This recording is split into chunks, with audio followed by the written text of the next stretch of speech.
গত 2 জানুয়ারি 2026 তারিখ শুক্রবার বিকেল 3টায় সুন্দরবনের গোলকানন রিসোর্ট হতে কানুরখাল সংলগ্ন এলাকায় কাঠের বোট যোগে ভ্রমণকালে 5 জন পর্যটক, 1 জন মাঝি এবং রিসোর্ট মালিক সহ 7 জন ব্যক্তিকে ডাকাত মাসুম মৃধার নেতৃত্বে একটি ডাকাত দল জিম্মি করে।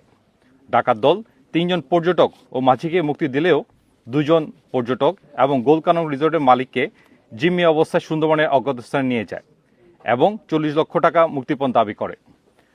পরবর্তীতে রিসোর্ট কর্তৃপক্ষ বিষয়টি কোস্টগার্ডকে অবহিত করে।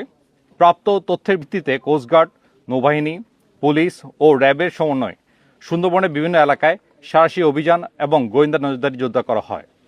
অভিযান চলাকালীন গত 3 জানুয়ারি 2026 তারিখ ডাকাত মাসুমের সহযোগী কুদ্দুস হাওলাদার, মোহাম্মদ সালাম বক্স এবং মহারাজ হাওলাদারকে সুন্দরবনের গোলকানন রিসোর্ট সংলগ্ন বিভিন্ন এলাকা থেকে আটক করা হয়। পরবর্তীতে গত 4 জানুয়ারি 2026 তারিখ সুন্দরবনের কৈলাসগঞ্জ এলাকা হতে ডাকাত সহযোগী আলম মাতাব্বরকে আটক করা হয়। এখানে উল্লেখ্য, ডাকাতদের সাথে যোগাযোগ রক্ষা এবং জিম্মিদের নিরাপত্তার জন্য জিম্মিদের পক্ষ থেকে বিভিন্ন ধাপে আনুমানিক 1,33,000 টাকা বিকাশের মাধ্যমে প্রেরণ করা হয়।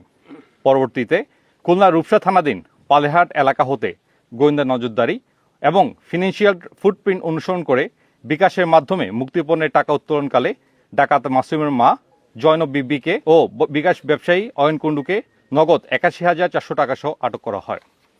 অতঃপর গত 4 জানুয়ারি 2026 তারিখ সন্ধ্যা 7টায় সুন্দরবনের গাজী ফিশারিজ সংলগ্ন এলাকা হতে ড্রোন সার্ভেলেন্সের মাধ্যমে জিম্মিকৃত 2 জন পর্যটক এবং গোলকানন রিসোর্টের মালিককে নিরাপদে উদ্ধার করা হয়। উদ্ধারকৃত প্রযুক্তির পরিবার নিকট হস্তান্তর এবং আটককৃত ডাকাত সহযোগীকে থানায় হস্তান্তর কার্য প্রক্রিয়াধীন রয়েছে।